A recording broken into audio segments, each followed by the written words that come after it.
Alright, back to what I was saying.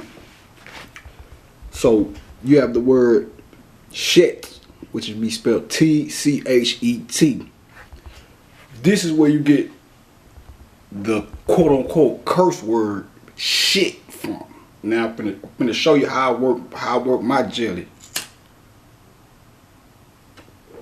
When I came across this word, you know, you all see, we've been trained to always look for the difference between us and our surroundings or other things, as opposed to trying to find the similarities between us or the similarities between two or more things. That's a problem. The difference is always obvious, but we always focus on the difference. We never see, in order to figure out mysteries, you have to be able to take things from physical things to sounds and everything and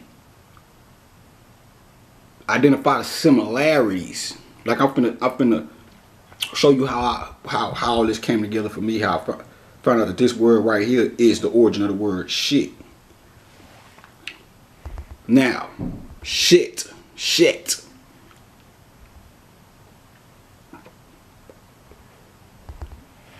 This word means serpent. But when you go and take a shit,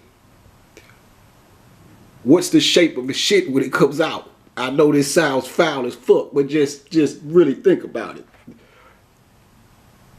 Don't think about the foulness of it all. Just think about, I'm showing you how things come into fruition. Shit, this word, which sounds similar to, because I've seen it, I kept saying it over and over, and it started to sound like shit. Then I said there's a connection, because shit is in the form, it's the same shape as a snake or serpent. So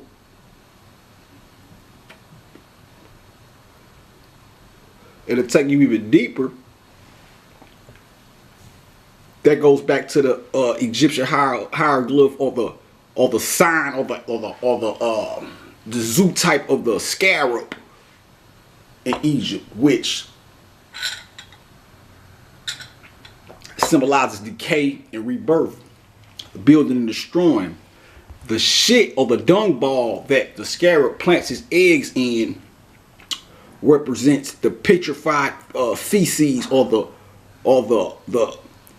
you know, when you go through a situation, let's just put it in form of a human situation.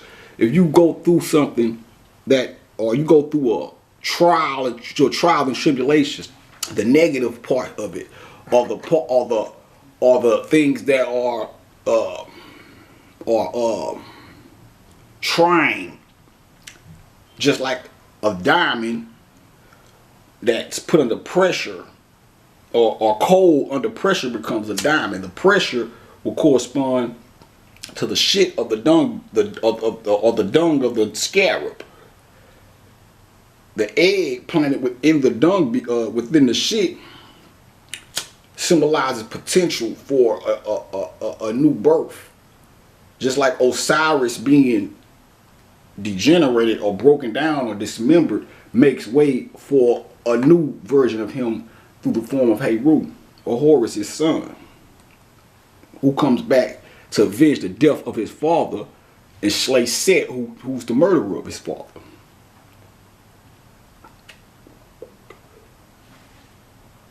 So the bullshit that one goes through can turn them, either fold you or turn you into a diamond, or make way for you to be reborn, born anew. The dung beetle buries its eggs inside of the dung and rolls it with its hind legs, following the path of the sun. And eventually the new scarab comes from up out of the dung. You know what I'm saying? So even shit has a divinity to it, or has its part, or There's so many words. Even the negative things that you go through in life, which we all know already, because we say it all the time in different ways. Even the negative things in life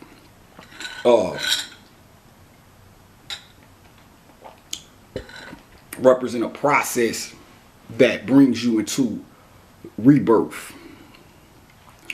Just like in the Egyptian mystery schools, you go through the lesser mysteries, which are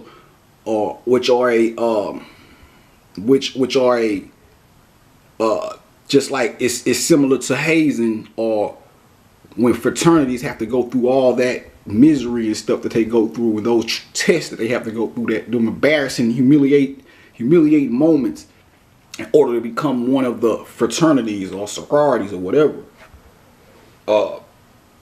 That the hazing would be the shit. And same thing with the mystery schools. When you went to the Lord, what you would call the lesser mysteries, which would take place, they would hold them, start them off within within the sign of the Scorpio, because the scorpion represents, the Scorpio sign is symbolic of initiation. You have to go through your initiation in order to become one of the to go from neophyte to a priest. In these trials and tribulations, if you can withstand them, once you finish or you go through them, just like the sun in the Scorpio phase is when the sun is going into its lowest point within the 12 zodiacs, or within its travels around the earth, or within the earth's travel around it, however you want to look at it, geocentric or heliocentric. Geocentric is speaking from the orientation of the earth being in the center and the sun circling around it, which that's fictional, because actually we know that things are heliocentric. The sun sits at the center and the planets travel around the sun. So Judas in the Bible corresponds to the scorpion or the Scorpio zodiac, because that's where you get the phrase backbiter from. The Scorpio bites with his back. Its tail has the claws on it that sting you. The backbiter. They say Judas handed Jesus over for he sold Jesus out for 30 coins or whatever. The 30 symbolizes the 30 days of the Scorpio, the 30 days that the sun passes through the Scorpio zodiac as it travels into its lowest point, which would be December 22nd. Once it gets to December 22nd, it reaches its lowest point beneath the earth. And it seems as if it stops moving, because the sun rises as if it, when you look at the sun coming up on the horizon from December 22nd, 23rd, and 24th, it's rising at the same point, when usually it rises a little bit further forward each day. But these 3 days, that's why it's considered dead within the tomb. You know, the story of Jesus being in the tomb for 3 days, this is where it comes from. It symbolizes the sun seemingly being still, because it's not moving within its rise on the horizon for these 3 days. And then on December 25th, Christmas, the birthday of the sun, or, you know, Christ or whatever, it starts to raise. It goes back to raising up on the horizon a little bit further forward than it did the previous day. And we start to get a minute more of daylight each day after December 25th. This is why that's considered the rebirth of the sun, the birthday of the sun. So, like I said, the holiday Christmas, just like a lot of these other holidays, they all have their origin or roots in valid eschatology and astrology. These are valid. These holidays have validity to them. They're not something that the white man just made up and put out there for whatever reason. People like to say this because that's the average conscious person will tell you this. These holidays are man-made, they're made up. I don't believe in them, and it's this that. But all these things have their origin within valid African spirituality and teachings. You know, so a lot of the only person that I ever seen who actually deals with that, I personally seen as far as teachers, is Bobby Emmett, and he had a whole, he broke down Santa Claus, the whole with Santa Claus, and I got something on that too that I added on to what he was saying. You know what I'm saying? When I finish up I actually want to draw it to show you where the whole Santa Claus thing comes from. You know what I'm saying? Because the hat and all that, the whole Santa Claus hat, that alludes to the earth and its orientation towards the sun and the star Sirius at a particular point in its travels, particular point in the earth's travel or whatever. When you hear words like the phrase like the great face of God, the great face is the earth. That's why you hear like phrases like wipe you off the face of the earth. The great face is the earth. The beard of Santa Claus alludes to the clouds. Like you hear this phrase called the long face. The long face is when the sun, this is when, back to Christmas, this is when the sun is at its furthest point away from the earth. The earth tilts forward towards the sun, and all of the light coming from the sun onto the face of the planet Earth alludes to Santa Claus's beard. The white beard hanging down symbolizes that white light hanging off the face of the earth, coming from the sun. So the light rays from the sun emitting to the earth would be the beard, as well as the clouds would be the beard in the facial hair of Santa Claus. You know what I'm saying? So this is how my mind works.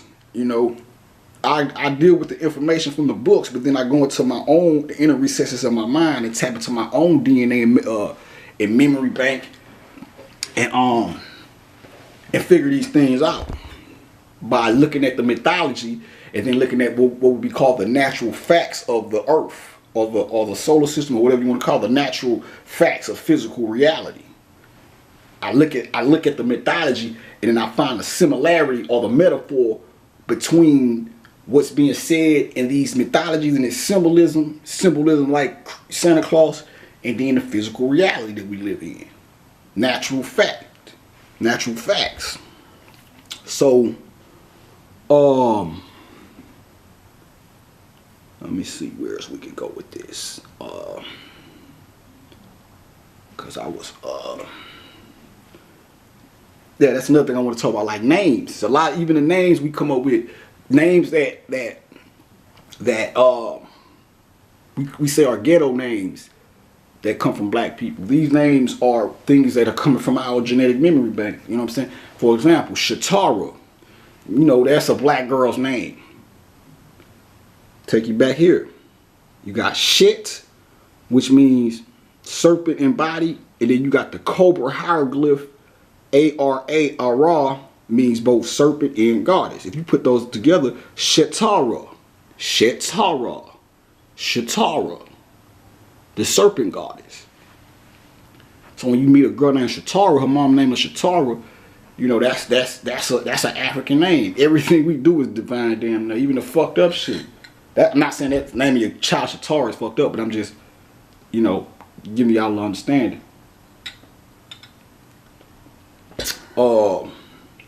This is another thing I wanted to deal with. Like I said, I can't stress enough how symbolism. Now you see how I just gave you a little breakdown of the Santa Claus thing. Now I'm gonna show you now. If anybody you listen to that call themselves a teacher or online posting shit like they're just the Dalai Lama and shit, and they're not putting emphasis on symbolism and having a symbol. And telling you to cultivate your mentality to the point to where you can identify signs and symbols, the meaning of signs and symbols. Because that's how Mother Nature talks to you, through symbolism. That's the language of nature, symbolism. Words were considered and that's why I always been a quiet, that's how I come to understand that's why I always been a quiet cat. Because I'm more of a mental dude. Words were considered a degenerate form of communication. We used to communicate without even speaking. Telepathy, as they call it, or something like that. Now I'm going to show you what the white guy said. This is a white dude. He says, Robert Temple. He says, in my opinion, a mind is healthy, which can perform symbolic acts within mental frameworks which are not immediately obvious. A mind is diseased when it no longer comprehends this kind of linkage. The linkage meaning the common factor between one or two or more things. And refuses to it. A mind is diseased when it no longer comprehends this kind of linkage and refuses to acknowledge any basis for such symbolic thinking. So the average black person's mind, see, rap, that's why I was telling people rap was like an initiation for me, because like I said, listening to cats like Wu-Tang and cats that were heavy on metaphors, that developed the metaphorical mentality within me. So when I started to read it, when I started to get into the information, I was already ready and understood how to look at signs and symbols and things in nature. I'm like, oh, okay, this story right here sounds like when this character right here doing this, that, and the third is similar to the sun doing this, that, and the third. That's why I'm able to put these things together, because my mind is not diseased. I still see the symbolic representation within everything. I look more at the similarities of things more than the differences of things. And that's the reason why people don't get along. I'm a Christian, that's a Muslim. A person automatically feels like me and that dude has nothing in common, or we're not of the same. Instead of looking at the similarities between Christianity and Islam, people look at the differences and be like, well, I'm over here, they over there, and there's no linkage, there's no common bond between us. As opposed to, hey, well, let me study what they're doing, and they study what I'm doing, and we figure out where we meet the middle. And that's how people should be, period, within life. You know what I'm saying? This is how you figure things out.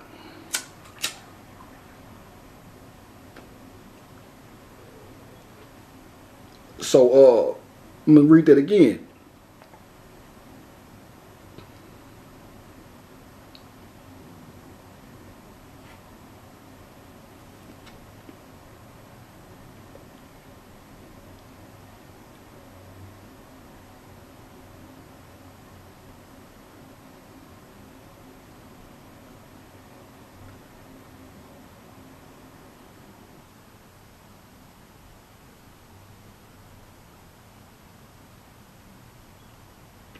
Because see, what this section of the book is dealing with is called the rise of the serpent's tooth.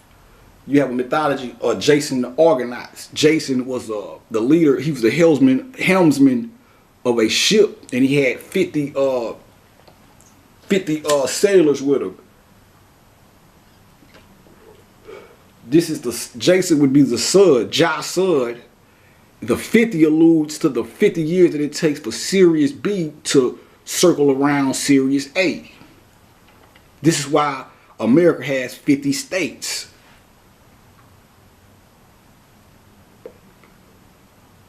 This is why Pac was on that 50 nigga shit. His name is the Shining Serpent. Amaru means the Shining Serpent. Tupac Amaru Shakur.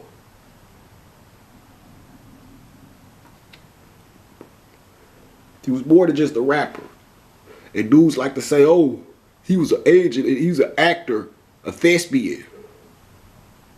A fucking thespian or actor, we created drama. Before we had movies back in ancient times, we had stage plays. These things are not nothing new. So even that's divine. You know? But in one of the areas of the mythology, Jason's They say he sinks his teeth into the earth. Or they got another one where they say he had some bones, because teeth and bones are the same thing. They say he had some bones that he threw over his shoulder. They fell into the ground, and soldiers sprang up from the ground. That's just that represents sowing seeds in the earth, and the fruits of those seeds rising from the earth. This is where horns, like you think the devil is the horns of the devil are nothing more than allusion to Mother Nature. The horns coming out of the head symbolizes things that grow out of the earth. This is why during Thanksgiving you have the horn of plenty, the cornucopia. You have the little horn with all the food pouring up out of it. This symbolizes Mother Earth giving birth to the nutrition and all the things we need to nourish the body. That's what the Thanksgiving thing is about. Thanksgiving is valid. You just have to understand. You got to think about it. And I'm not white people. Bear with me if you're watching. It's not a diss. Just think about this stuff. You have some people that we're dealing with the Pilgrim Indian thing. You have the Pilgrims. If the Pilgrims came and killed all the Indians and took all their land, this is the people whose psychology is not even orientated towards Thanksgiving or having an understanding of being thankful. Because if the Indians taught the Pilgrims all this how to survive over here in America, and they turned around and killed them, ain't nowhere in hell they could be. Thanksgiving was if anything, Thanksgiving was a holiday that came from the Native Americans' appreciation for Mother Earth, giving birth to all of the foods and fruits and stuff and vegetables and plant life that we need to survive here. They just got wiped out, and the Pilgrims carried on the tradition, but the Pilgrims were viewed as the ones that killed off the Indians and fucked them up. So the whole concept of Thanksgiving caught a bad rap because the people that carried the tradition on had a negative stigma about them. So now you'll have conscious people saying, well, I don't celebrate Thanksgiving. So you don't celebrate, or you don't understand being thankful for the food that Mother Nature produces to you. Like I said, the devil is nothing more than the lower nature of reality, the physical reality. Everybody has. That's why you see on cartoons and stuff, you see an angel on one side and the devil on one side. The devil just symbolizes your lower nature. So when you say fuck Satan, you're just saying fuck yourself. You worship Satan when you eat. When you feed your physical body, that's just like setting up an altar for a passed on ancestor and putting water or food on it. Your physical body corresponds to the devil. That's why in the Bible it speaks against the flesh. That's called Gnosticism. It comes from Gnosticism, which is Gnosticism is a school of thought where the physical material reality is looked upon as the adversary. You will see in Kemet or you see in ancient civilizations where you have a man with his foot on top of an alligator. The alligator or crocodile. The crocodile corresponds to the physical